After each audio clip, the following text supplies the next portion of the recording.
Okay, the clock has ticked 6:30 here in India, and I would like to extend a warm welcome to everyone who's come and joined this webinar, Skills in Classroom and Beyond.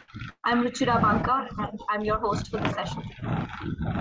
Thank you, John, for coming over here. And I would say, are we all on the same page when we talk about education as being prepared to face the ever-growing challenges of the world?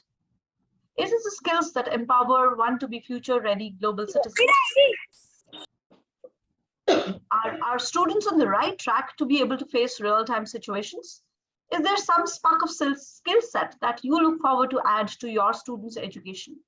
There's no right or wrong answer to these questions. However, I believe experiences lead to the right ideas.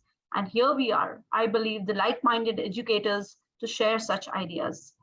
I'm glad that there are educators like you who've taken in time and who've put in effort to come here, who care about skill building and discuss this skill building with like-minded educators.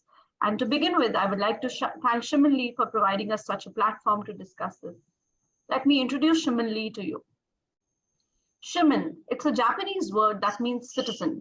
And Shimin Lee is an edtech platform that aims to create global citizens. Shimin Lee provides skill-based programs to school students with the belief that they need holistic education to shape up as resilient, confident individuals who are ready to prosper in the real world. With a vision to create such future-ready citizens, Shimin Lee provides lessons to students that focus on development of skills, life skills, and academic skills with professionally trained teachers from across the globe. The idea of giving such best education to future citizens raises a thought at let us get educators together in today's and many more such webinars, where we can build in upon ideas of bringing in these skills into the classrooms.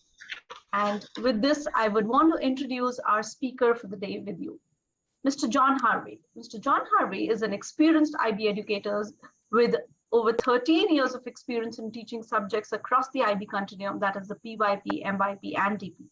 He's a graduate from Durham University, obtaining a law degree, and has continued the pursuit of a lifelong learner by holding a master's in education with Sheffield Hallam University. One of John's passion is developing skills in students. He has presented his work at IB conferences, the World Education Summit, and trained over 1,000 teachers across Malaysia, Australia, and the UK. John's innovative and forward-thinking approaches to learning skills framework received international recognition in 2021 when it was awarded the Internal School Award for the much coveted teaching and learning category. As a lifelong learner, John appreciates the value placed on employing best practices in the teaching and learning environment for the betterment of students' education, thus in a Lynn Erickson's certified concept-based curriculum and instruction presenter and trainer, and has attended John Hattie's Visible Learning Workshop in Australia, Carol and Smith's Differentiation Workshop in Thailand, Lived Global Citizenship, John Berg, and Developing Strategies for Online Teaching and Learning with Harvard Graduate School of Education. John Harvey is currently the Deputy Principal and the IB Diploma Program Coordinator for UCSI International School, Spring Hill in Malaysia. We are glad that you've spared your time to be able to enlighten us for this webinar, and we're looking forward to this. Thank you, John. The stage is all yours. Thank you, Ruchira, and thank you to everyone joining today. I'd like to express my thanks as well to Shimin Lee and Craig for giving me this opportunity to share what I'm passionate about, which is regards to skill development in classrooms and beyond. So thank you, everyone. For those of you that may have joined during the introduction, if you have a piece of paper with you and a pencil, that will be needed for part of the webinar today. Okay. And if we could mute our mic.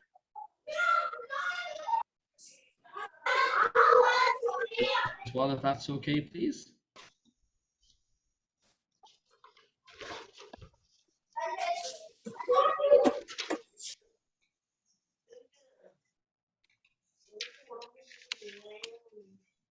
Okay, so thank you everyone and welcome to today's session.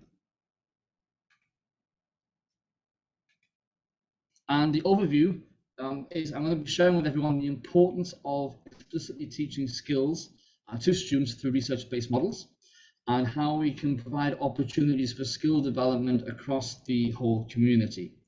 Materials that you need for this webinar will be an A4 or A5 piece of paper folded in half, pencil, tea or coffee or drink of your choice. And if you can access the Padlet now and click on the link here, I think we can put it in the chat box as well.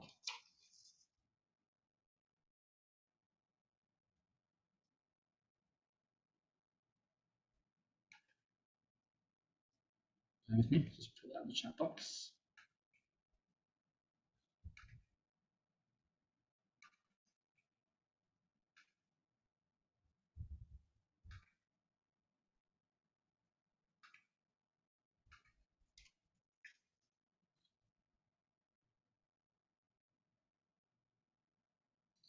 And if you just give me a thumbs up if you're able to access the Padlet before we move forward.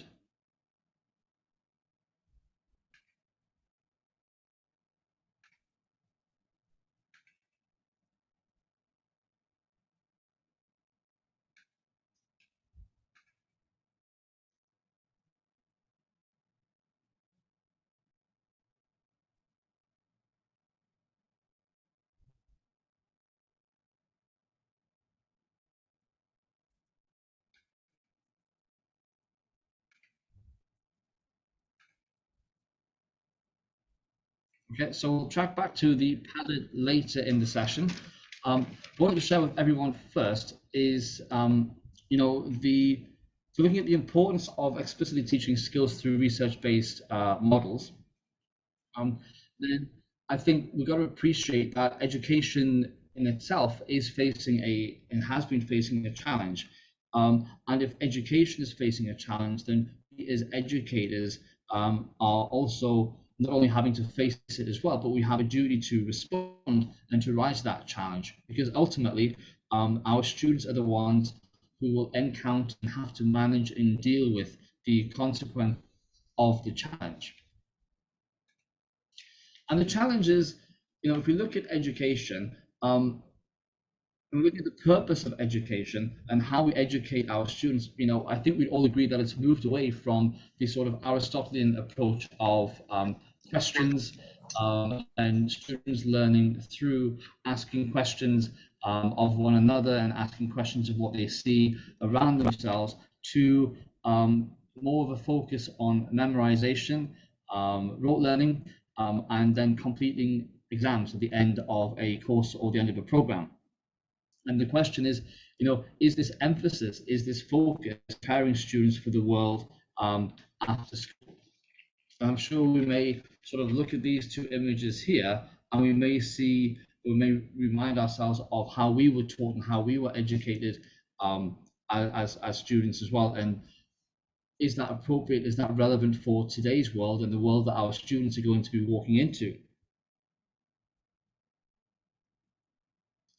Well, I think when we look at that approach, generally, where is the focus? The focus is looking at content and looking at facts. But facts and content, as we can see here from the top 10 skills, will not be sufficient for our learners. So if you look at the top 10 skills from the World Economic Forum, they've already grouped them into 4 categories of skills: problem solving, self-management, working with people, and technology use and development. So this is a sort of indicator of what employers are kind of looking for when they employ individuals to work in their companies. And what employers are finding is that when they get the employees to them, they don't have these skills. So they're having to invest a lot of money in retraining their employees who they would expect to have learned those skills before coming to them. But as we find, when they get to university, the expectation is that they've already learned those skills at school. So the question is, how far back down the educational journey do we go until we say somewhere somebody has to take responsibility for this and make sure that skills are explicitly taught to students to prepare them for the world outside, not only in the classroom, but also beyond that classroom. Also, we can say, looking at the skills, but look at the impact that COVID has had on education. So UNICEF has indicated that there's been a lot of lost learning for students across the globe from a range of different backgrounds as well.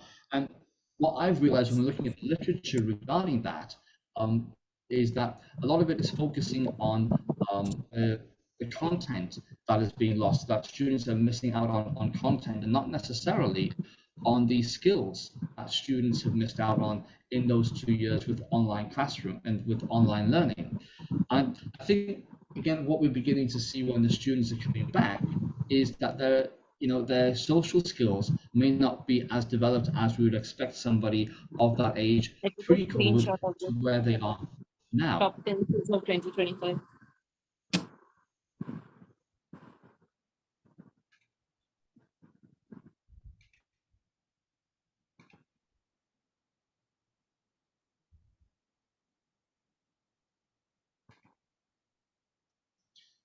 So education has tried in different ways to sort of redress the balance, redress the focus on the way that learning is happening in schools. So we can see we've got things like Kath Murdoch's inquiry cycle, and this is based on more of a constructivist approach to the teaching and learning in classrooms. And we've also got Lynn Erickson's concept-based curriculum as well, whereas combining the range of facts and concepts and sort of getting students to think of those high-order thinking skills that they would need to apply knowledge in a habit to transfer so they can synthesize and synergize information that they've acquired. And also understanding structure process as well talks about specific skills and strategies that certain students will need in certain subjects to be able to make relevant connections between what they're learning and the world outside, so that the learning goes beyond the four walls of the classroom. But what those pedagogical approaches don't necessarily have in a complete form is a skills framework and a set of research-based models that would help students to be able to know what skills to learn and when and how to learn those skills. And my thought is that if we're looking to teach skills to individuals and to students, then it has to be done systematically. It has to be done using research-based models, and using those research-based models allows students to acquire the skills faster, because teachers, students, and parents are using and speaking the same language. So you have that consistency across the board, which means that, again, students will acquire it faster, because as a teacher in the class, I'm speaking the same language that parents can use at home and that students can practice as well at home as well. So on the right of the slide, you will see what is my skills framework, which I have obviously been influenced by the IB's ATL skills framework. And I think it's a good starting point for if we're looking, to consider the importance of explicitly teaching skills to students using the research-based models, then we've got to think about what are the skills that students need to be taught in order for them to be put into the curriculum, in order for us to understand and to appreciate that we are teaching the right skills to students. So the framework at the core has the states of mind, looks at perseverance, resilience, self-motivation, mindfulness, and emotional management. And the idea that if we work on students' habits, it will change their attitudes and it will change their behaviors. Moving beyond the core of the skills framework, then we've got the skill organizers of the thinking skills, self-management skills, the social skills, the communication skills, and the research skills. And within those, you have the smaller subset of skills that will help contribute to the bigger ideas. Then in the final ring, what you have are the big ideas of what is the purpose of teaching skills to students. Is to help them develop self-regulation, is to help develop international mindedness, is to help develop leadership skills and global competencies in our students, so that they can see how skills are more important and can take place outside of the classroom environment. So Some research-based models that I've used and incorporated into my framework and my teaching and learning in my schools. If you think about critical thinking, we're getting students to analyze and to evaluate different perspectives and different arguments, then the Toulmin model is a great process to use for that. For creative thinking, the FIRE W1H does that really well for students of all ages. Research skills, the Big Six model helps students to be able to know what to research and how to research. The social skills, empathy map is a great example of a model to teach to students. If we're looking at states of mind, then growth mindset is a fantastic model as well. And when looking at self-management and organization skills in terms of how do students organize their work, then teaching these skills of note-taking is important. The value of teaching research-based models is that they are a procedural process that helps students to know how to use the models in order to demonstrate and apply certain skills. So that when you're looking at how do you train your teachers to teach skills explicitly in lessons, then if everyone's using the same models, it helps with that consistency across the board. Because at the end of the day, if I'm an INS teacher and I want to teach critical thinking, and the language and literature teacher and the science teacher also wants to teach critical thinking, then if we use the same model, it allows the students to have that consistency. It allows students to have that understanding of how to apply that model in different situations so they can be flexible with how that model works. And then you have a basis of which to give effective feedback to the students, and you're reducing the cognitive overload of the students having to think of many different ways to think critically. And what you ideally will end up with is a framework whereby students have a certain set of models which they use and begin to use intuitively in order to practice and apply their skill development in the classroom. And because in the framework, you're looking at beyond the classroom in terms of leadership, international mindedness, and global competencies, those same skills can be applied outside of the classroom as well.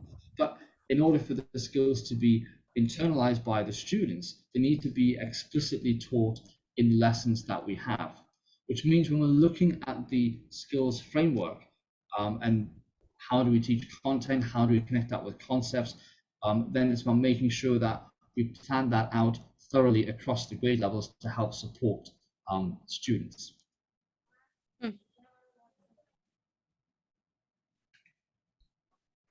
So I'm going to pause for a moment before we go to the first activity to take any questions from the group. You can either speak or you can type them in the chat box.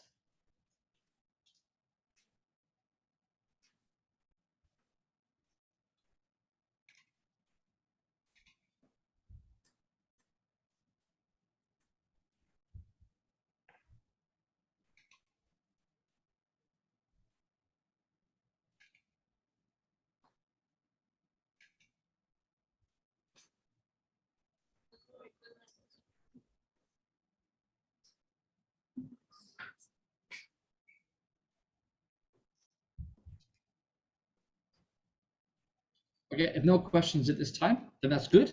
Oh, we got one coming in.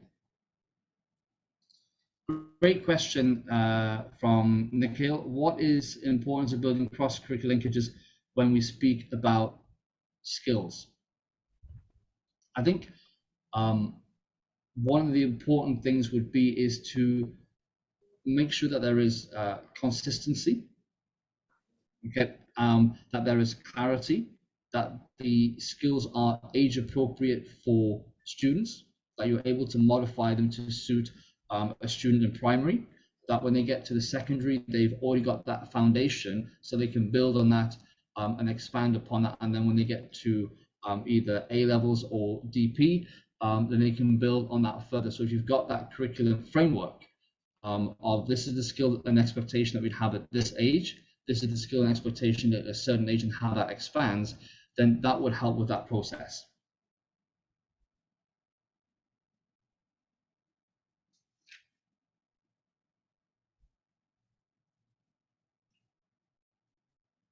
Okay, thanks, Nikhil. Great question. If you do have questions throughout the session, please feel free to use the chat box to ask those questions. And I think at the end of the session, I'll have time to take more questions from all of the participants. So, maybe wondering, why have you been asked to go a bit old school with an A4 piece of paper? Okay, what I'd like everybody to be able to do is to fold the A4 piece of paper in half. Okay, and I want you to draw from memory, no cheating or by going on Google Images or anything else like that. Please, on one half of the paper, draw from memory the face of Mickey Mouse. Okay, and I'm going to set a timer of 3 minutes.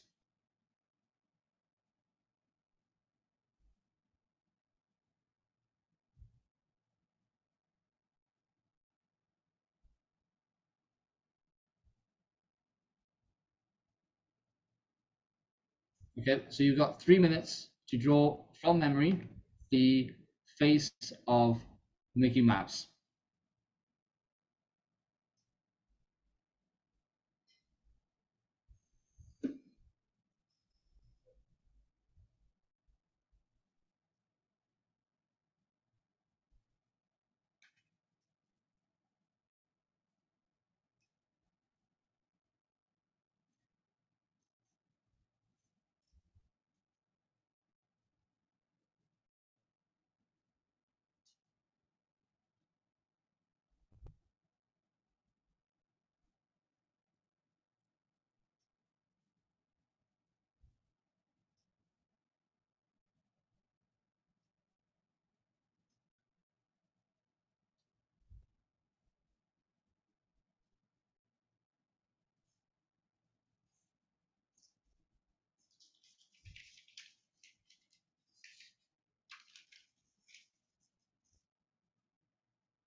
Not bad, Daljeet. Thanks for sharing.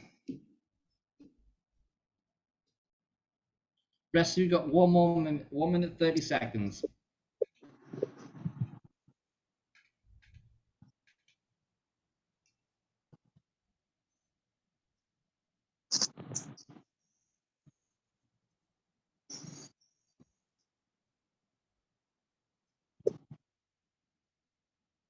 Thank you, Neha and Satya.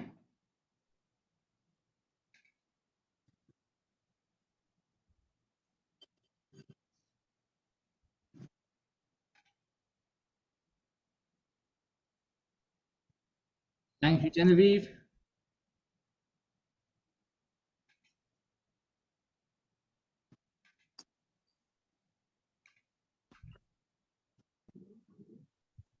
Thank you, Amy and Sharda.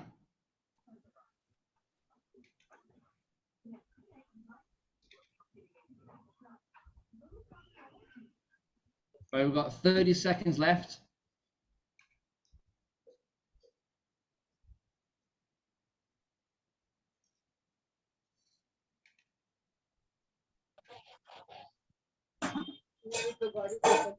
गाड़ी चली हमारे से खाली बची वो तो देखा एक हफ्ता पहले लगा था वो बट टिकी हुई है तो अभी हमको फिर भी लगा कि टोपी में बाइक पे टिकी हुई लेकिन ये वाकई में पोल और मजाक नहीं है ये जो हम एक्चुअली मूवी के उसका हम कह रहे हैं कि भैया चोरों ने गिरा दिया और गाड़ी तो Okay, that is everyone's 3 minutes done. Okay, now what we're going to do on the other side of the paper is I'm going to explicitly model for you how to draw the face of Mickey Mouse. So what I'd like you to do is basically to just follow the instructions that I'm about to give everybody. And then what we're going to see side by side is Mickey Mouse version 1 and then Mickey Mouse version 2 that's been explicitly taught and modeled to everyone. So the first thing that we need to do is want you to draw a circle, as we can see here. Okay, in the circle, divide it into 4 sections, and then you're going to draw one line here, and then another round line there, as we can see in step 1.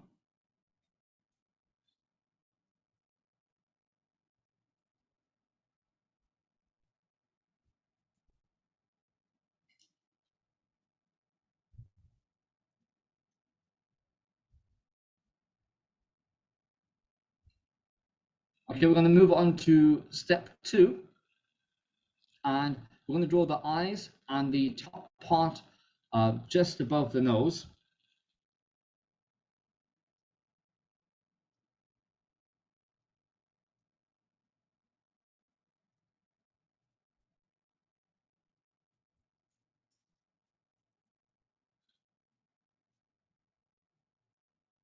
And give me a thumbs up once you've done step 1 and step 2.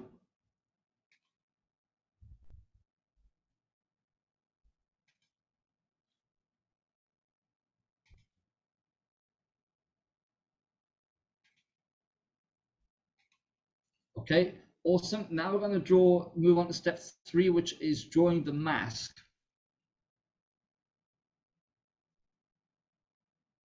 So we're going to add in the cheeks and the chin.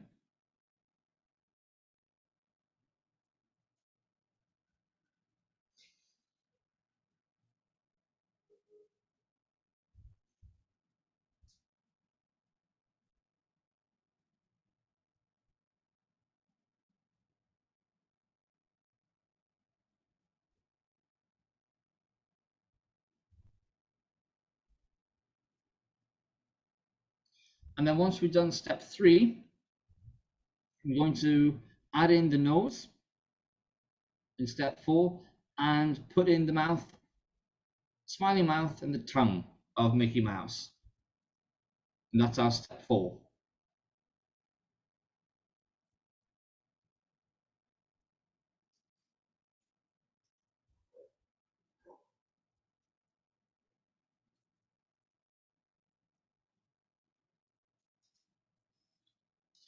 And if you can give me a thumbs up when you've done step 3 and step 4.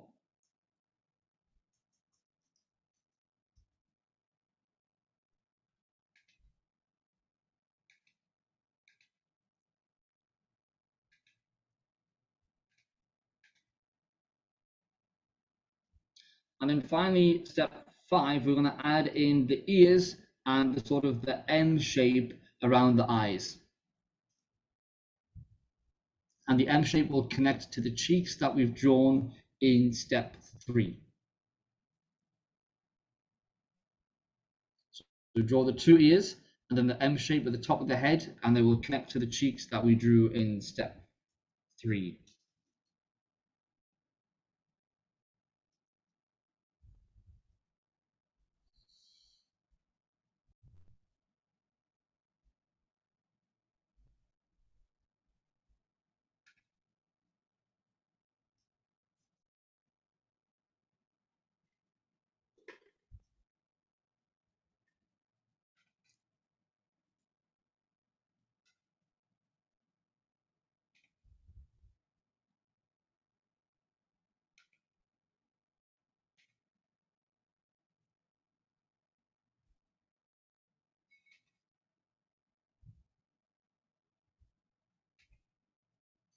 And then once you've done that, I'm putting in the Padlet link again. If you can take a photo of your image, the first image and the second image. So basically, a piece of paper, you'll see one Mickey Mouse and then the second Mickey Mouse, and then upload that into the Padlet.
All right, we've got one in there already.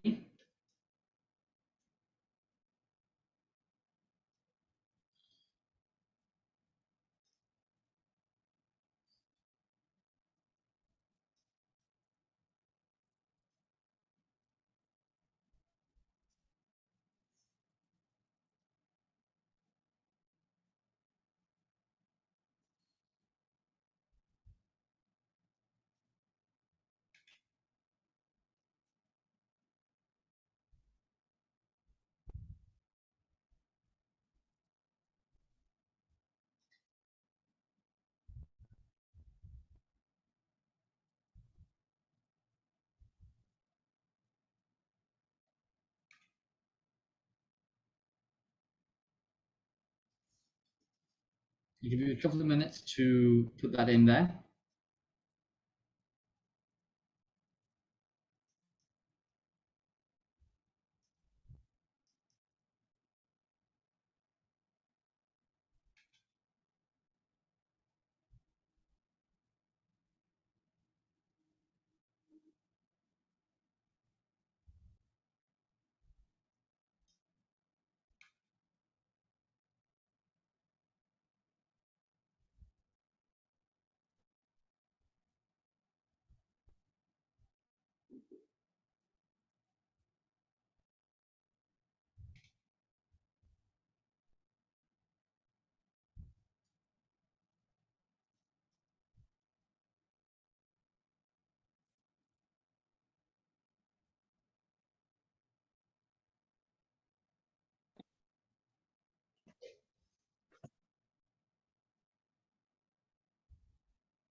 All right, so do feel free to pop yours in there throughout the session. We've got some great ones there already.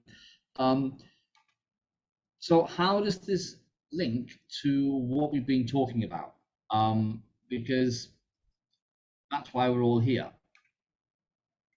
And if we think about it,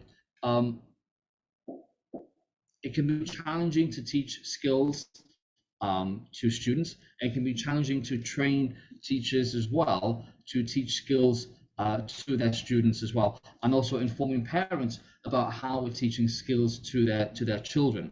But the Mickey Mouse model, that process, is a really easy way to get students and teachers to see the value of, if in this short 3-minute, 4-minute activity, you can improve your drawing of Mickey Mouse through modeling and following a process that a teacher is walking and scaffolding for you. Imagine when you apply that same process and procedure to things like critical thinking, how to create an argument, things like your social skills, how to communicate with individuals, how to write an essay, how to conduct your research. If we teach you the specific steps and the procedures to follow, then you will find the acquisitions of skills a lot less challenging, okay?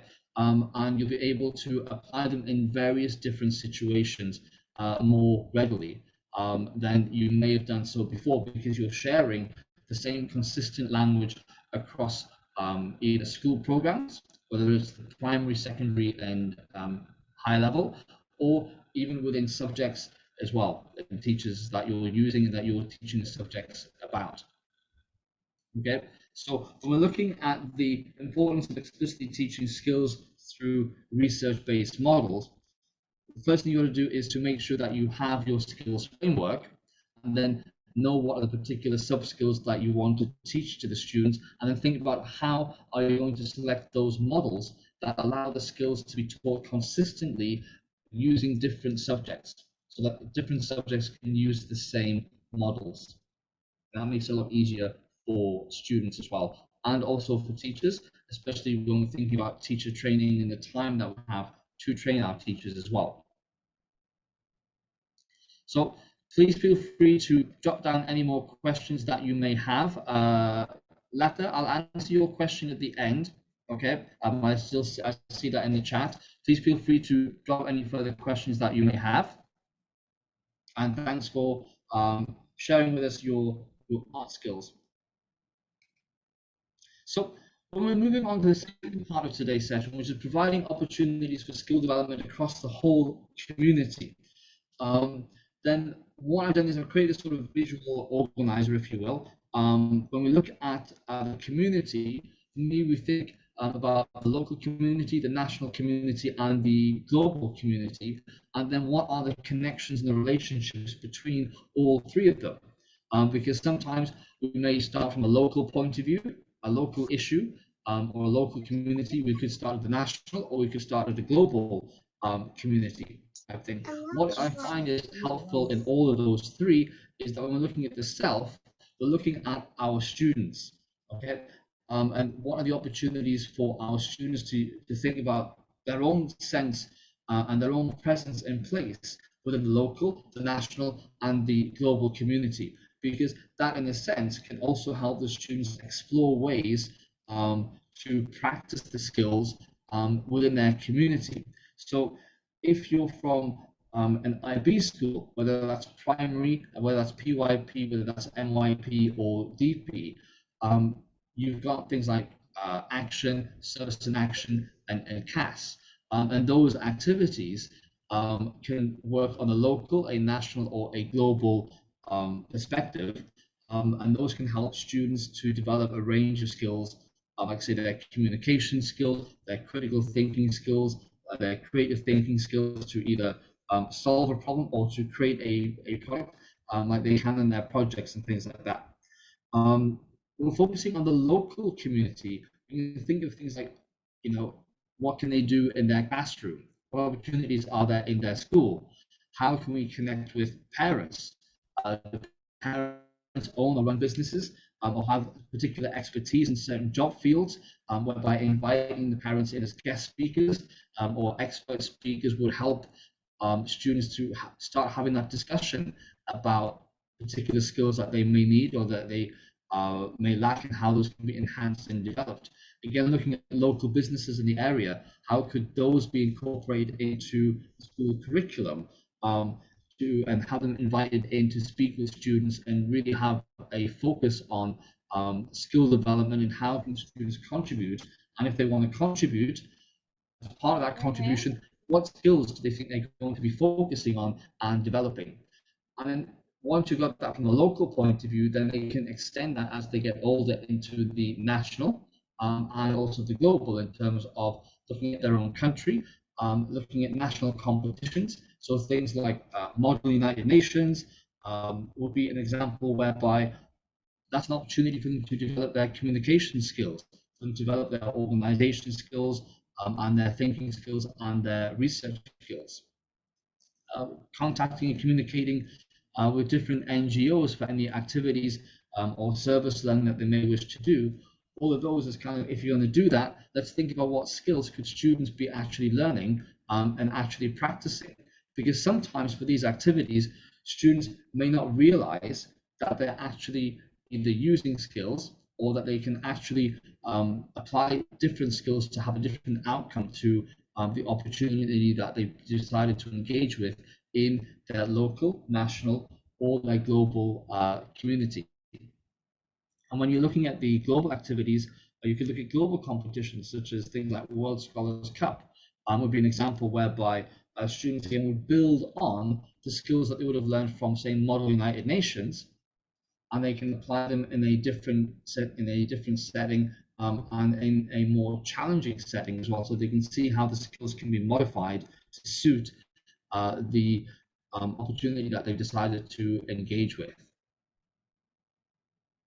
So basically looking at skill development across the whole community, we've got to look at it from a local, a national, and a global perspective, so that students can begin to see how those skills can be applied and used beyond the school environment and beyond that classroom environment. So as educators, we can always provide those scaffolding frames to help them be able to sort of decide what skills they want to focus on, what they want to develop, and what are those opportunities they can use to develop those sets of skills that the students are interested in. So it doesn't always have to be us as educators telling students you need to focus on this skill or that skill. You know, having that conversation with the student to say, what skill would you like to develop?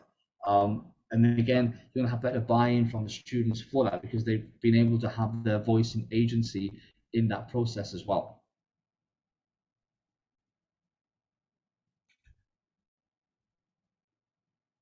So I'm going to pause again for any questions that we may have about the skill development across the whole community.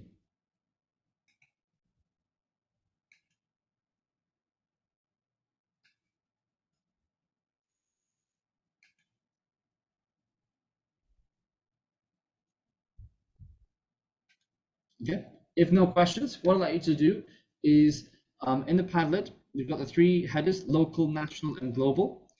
Using the skill organizers in the framework, think about some specific learning experiences and specific skills that you think could be developed. So as an example, on the slides, I've looked at the local community. So perhaps the learning experience would be maybe a student council representative. So that student would then develop the skill focus of communication skills and leadership skills. If we're looking at the national community, then Model United Nations is that learning experience. And again, it allows them to build on the communication skills and leadership skills. And then in the global community, they may want to develop a podcast which they share to raise awareness of issues of discrimination around the world. Again, they're demonstrating communication skills and also leadership skills. They'd obviously develop some thinking skills as well, but perhaps the focus of what those students really want to sort of practice would be the communication skills and the leadership skills. So I'm just sharing the Padlet link again. Okay. So if you can hop over into the Padlet and then just add an experience either at the local, national, or global. So think of the specific experience and then what skill focus do you think that could develop.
Some really great ideas coming in so far.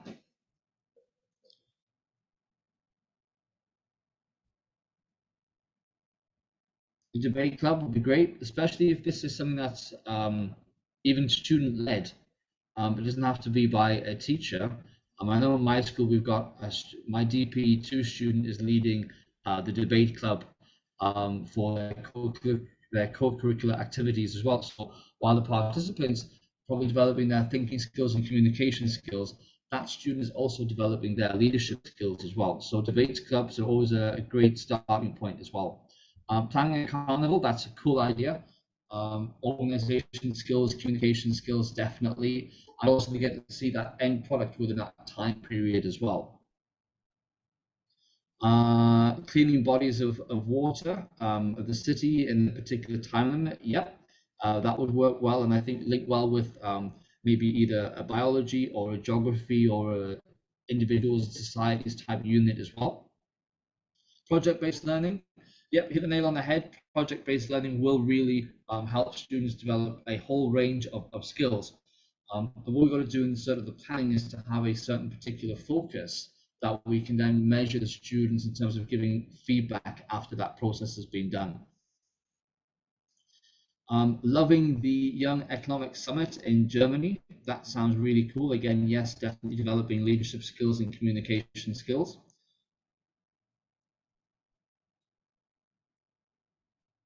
Yeah, planning marches and spreading awareness of celebrating festivals in an eco-friendly way. That's really cool and sort of pertinent to the environment. This for us as well. That's really cool. In the global one,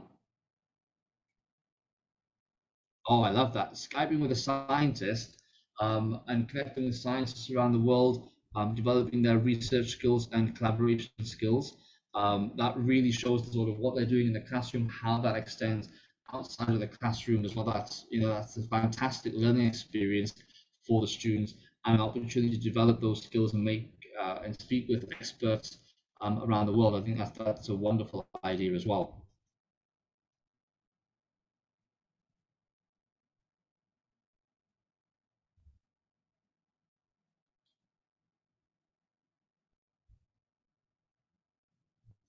Cool, and a resource as well. Nice.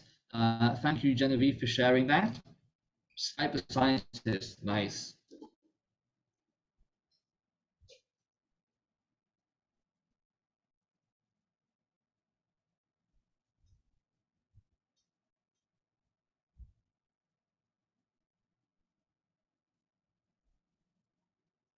Okay, so we've got about 10 minutes left. I said I'd give this time for questions. We do have one question that's in the chat box from Lata. So if you do have any further questions, do feel free to drop them in the chat box.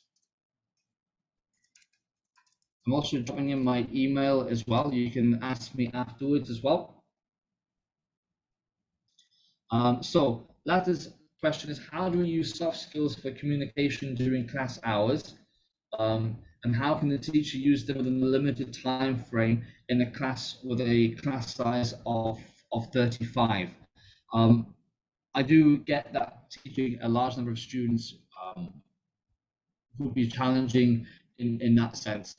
What I would probably do if you're, doing this maybe and trying to explicitly teach a model in that way that you want to be transferred across different subjects as well, is I would pick something that is sort of easy to do for both the teacher and also the students, given the time that you have and also the size of the students.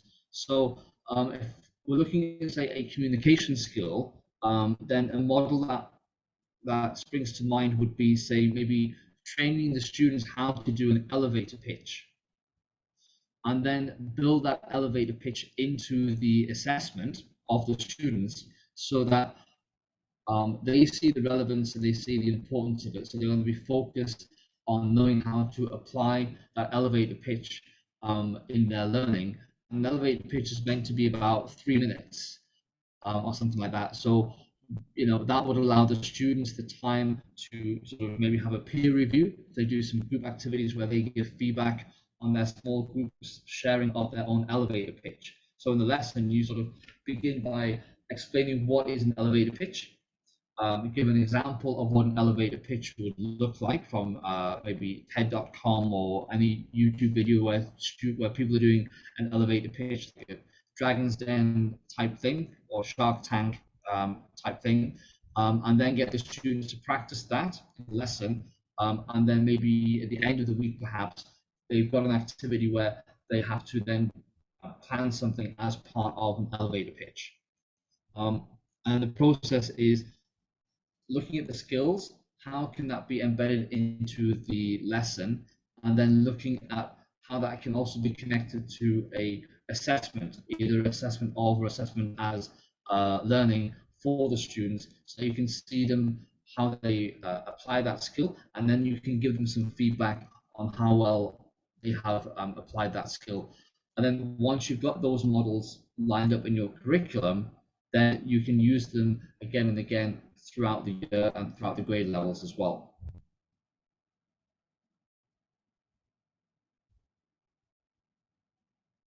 So I hope that answers your questions, Lata. Thank you, John. It did help.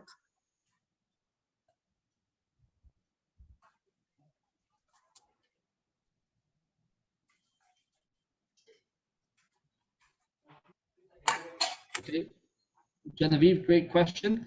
Once the students identify a skill they want to work on, do they set their own goals, or do I have a worksheet that they work on through that helps them to develop that specific skill? I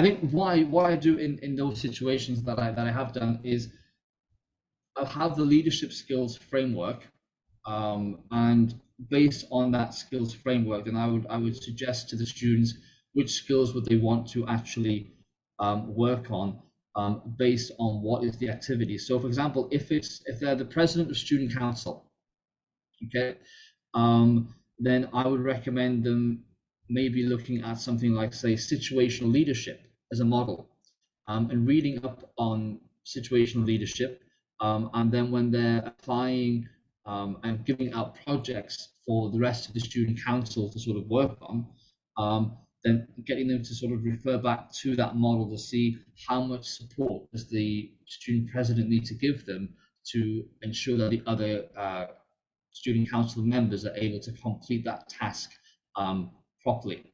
Another thing that I could probably throw at them would maybe be Belbin's team roles, and get them to see what, go through that process of understanding who's actually working in their council, and then allocate those roles across those. So it can be a bit of a mix of allowing them to find the leadership models for themselves, or it could be, here's a list and they can choose from it. I could even say, from this list, I would recommend this one, but I leave it to you to decide what you want to do. I think based on the age, they can have a bit more sort of freedom to choose which leadership model they wanted to use. And then I'm happy for them to set their own goals. If there's a worksheet that I could find online, I would either give that to them, or I'd allow them to sort of reflect at the end of the process, either a written journal themselves or a video recording of that reflection of that process, so they build up their own sort of self-reflection hub on the skills that they've been practicing.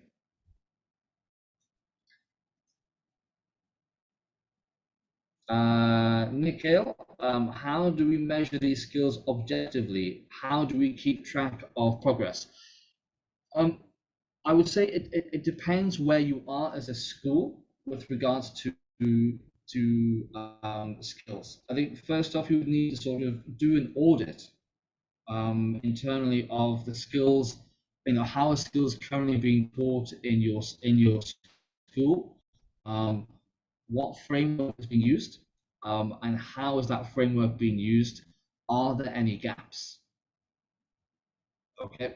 Once you've gone through that skills audit, if you find that there are gaps, then I would say that rather than measuring the skills objectively first, I would focus on the training of the teachers should be part of the action plan to make sure that those skills are being taught consistently across either the program or the school or within a particular department. Then once you've done that, if you embed those skills into summative assessments, when you're looking at the GRASP's instructions and you put that into the summative assessment in terms of the product and how they'll be assessed, you can put those skill models within that summative assessment. So the students have to apply that skill model in order to produce their assessment. And then how well they can produce that assessment product will demonstrate how well they've been able to apply that particular skill model. So if you want students to write an argument, then we're going to use the Toulmin model. So how well they structure that argument is an indicator of how well they've used the Toulmin model. In terms of keeping progress, in the initial stages, I guess it's a case of basically what skills are being taught when, by which subjects, and putting that in sort of an Excel sheet or a Google sheet to just sort of track what is being taught when. And as you go through different cycles of your skills program, then you'll be able to refine that and look for any gaps and how those gaps can be closed and by which subjects. Okay. So thank you, Genevieve, Nikhil, and Lata for your questions. One last thing before we go. In the Padlet, there's a 2 stars and 1 wish. So your 2 stars is a reflection on 2 things that you've enjoyed about today's workshop, or 2 key ideas or key things that you would take away from this workshop. And then 1 wish would be one thing that I could do better to improve next time. Or a wish could be what you wanted to get out of it, but you didn't quite have that as a takeaway. So can you pop that into the Padlet?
And that's my 1 hour up. Thank you everybody for joining me today. And yeah, do feel free. You've got the link for the Padlet, so it'll stay active. And I look forward to reading your reflections. Thank you everyone for your contributions, and have a great week ahead. Thank you, John. On behalf of all the participants and from Shrimanli, I would want to thank you for throwing such light onto this, such a crucial thing that we all need help for, we need support for. I think the more we discuss, the more we share experience with each other, the more we learn, and more our learners would be able to benefit. One important takeaway for me from the session, which I haven't put it on the Padlet yet, but I would definitely want to bring it up, is that gives students a chance to think on what skill they want to reflect on, they want to develop on. And as educators, we always must, get that urge that, yes, I should be able to help my students be able to develop these kind of skills. So I understand as educators, everybody has so much on their plate already. We know we are subject experts, but sometimes skills do take a back seat. So let's all get together. Let's all, take a pledge today that we are going to focus on skills and help our learners become global citizens. And in any case that you're looking forward for some kind of support, to help you plan certain activities like that, Shimanli is your answer. You can seek out support from Shimanli. We have, I'll put our email ID on the chat, and you can connect with us anytime. Once you connect with us, we'll be able to, talk about in detail how can Shimanli provide support of skill building into classrooms. Thank you so much, everyone, for these interactive session. Thank you so much, John. We look forward to many more sessions from you. Yes, I will be sharing the recording with you. I will also be sharing a feedback form.